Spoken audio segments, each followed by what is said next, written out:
रामेश्वर धाम सरकार पंडित धीरेन्द्र शास्त्री की दूसरे दिन की यात्रा जारी। कादरी से छतरपुर कैप्टन शहर तक करेंगे यात्रा। 17 किलोमीटर की करेंगे यात्रा। लोगों की उमड़ी भीड़। मौलाना शहाबुद्दीन रिजवी के बयान पर धीरेन्द्र शास्त्री का पलटवार और कहा कि दंगों को रोकने के लिए हो रही है यात्रा। हिंदू की यात्राओं पर बोलना बंद करें मौलाना साहब। समरसता की यात्रा है, एकता के लिए यात्रा है, दंगा से ऊपर उठने के लिए विचारों की यात्रा है, तलवारों की यात्रा नहीं। सनातन विरोधियों पर महंत राजूदास का हमला। कहा जात पात की करो विदाई। सभी हिंदू भाई भाई, भारत को बचाना है तो सनातनियों को होना होगा एक। मौलाना साजिद रशीदी का धीरेन्द्र शास्त्री पर हमला। कहा ये पाखंडी लोग हैं, इनका धर्मगुरु और संन्यास से कुछ लेना देना नहीं है। किसकी राष्ट्रभक्ति की पहचान करने वाले ये कौन है?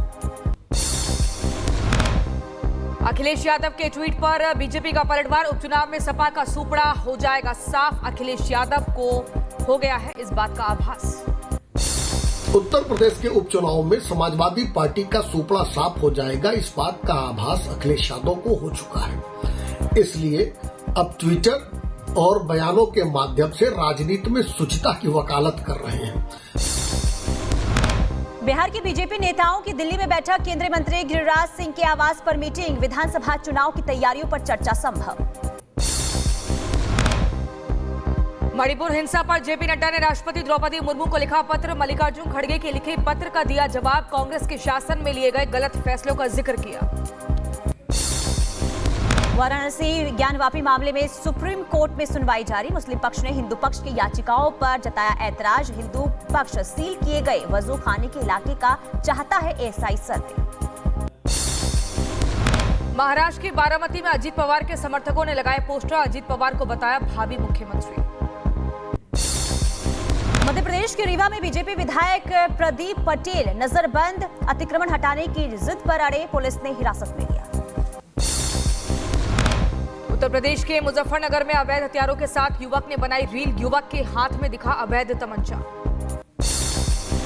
गुरुग्राम में पार्क में खेल रहे 2 बच्चों के साथ बढ़ा विवाद। बच्चे के पिता ने दूसरे बच्चे पर तानी बंदूक। घटना सीसीटीवी कैमरे में कैद।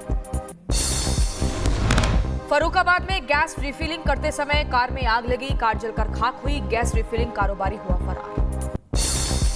उत्तर प्रदेश के जौनपुर में पशु तस्करों और पुलिस के बीच मुठभेड़ हो गई। जवाबी कार्रवाई में 2 बदमाश घायल। बदमाशों ने किया था एसओजी प्रभारी की गाड़ी पर पथराव।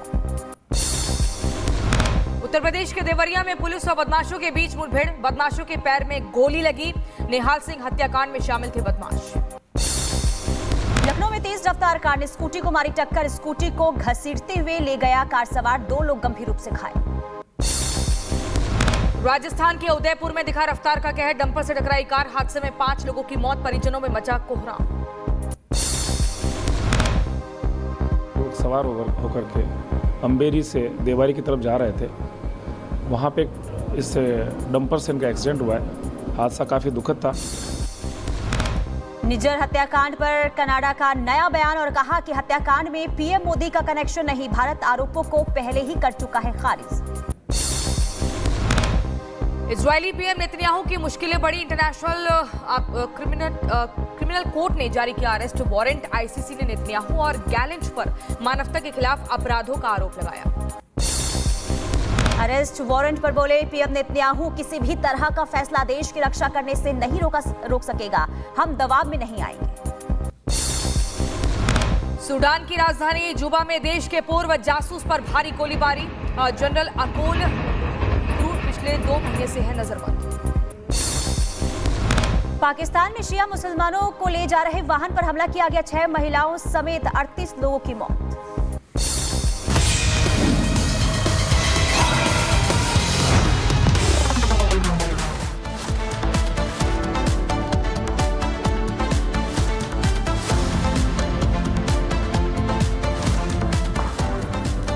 और चलिए आगे बढ़ेंगे। बात करेंगे बाबा बागेश्वर की एकता यात्रा की। 160 किलोमीटर की यात्रा ओरछा धाम तक जानी है और लगातार लोगों का काफिला यहां जुड़ता जा रहा है। बात पहले इसी की।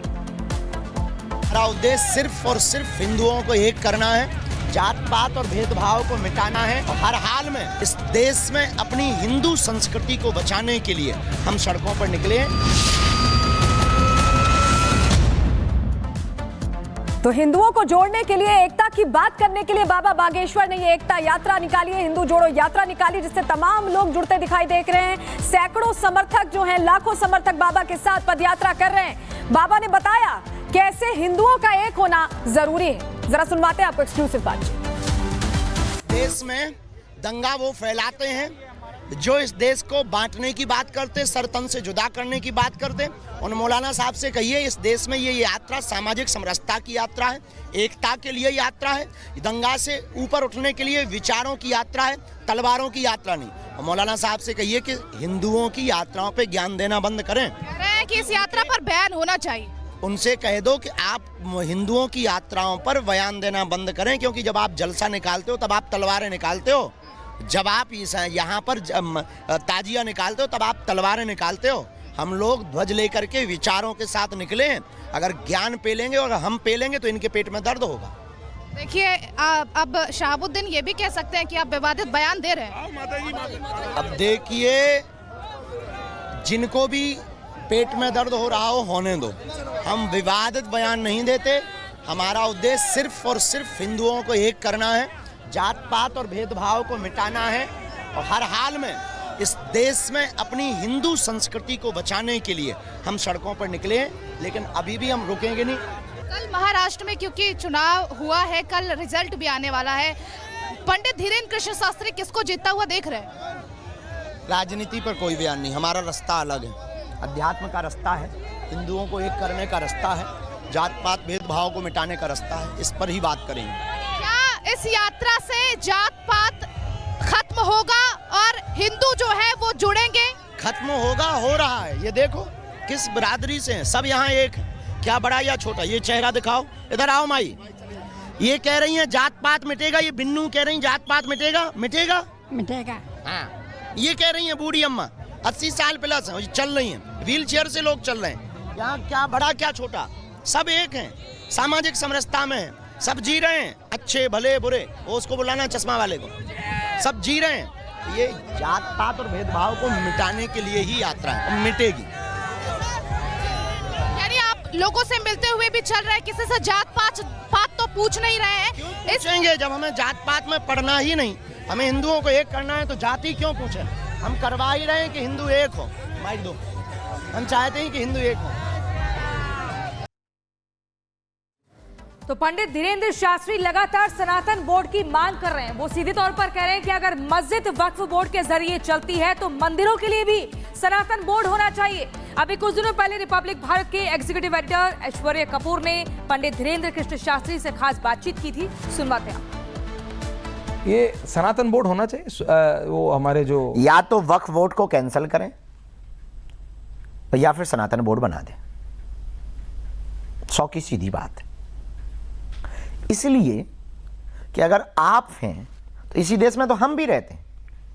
इधर आप कहते हो कि सभी धर्मों को बराबर स्वतंत्रता है अपने अपने धर्म का प्रचार करने की, तो वो तो अपने 9.5 लाख एकड़ में अपने धर्म का प्रचार कर लेंगे, हम कहां करेंगे? एक छोटे से मंदिर के लिए हमें 500 साल लड़ाई लड़नी पड़ी। लड़नी तो पड़े, लेकिन जीत हुई आके। जीत सत्य की हुई, लेकिन कल के दिन हम कहा करेंगे? तो या तो इनका कैंसिल करिए या आप हमारा बना दीजिए, झंझट खत्म। हम इनके भी खिलाफ में नहीं।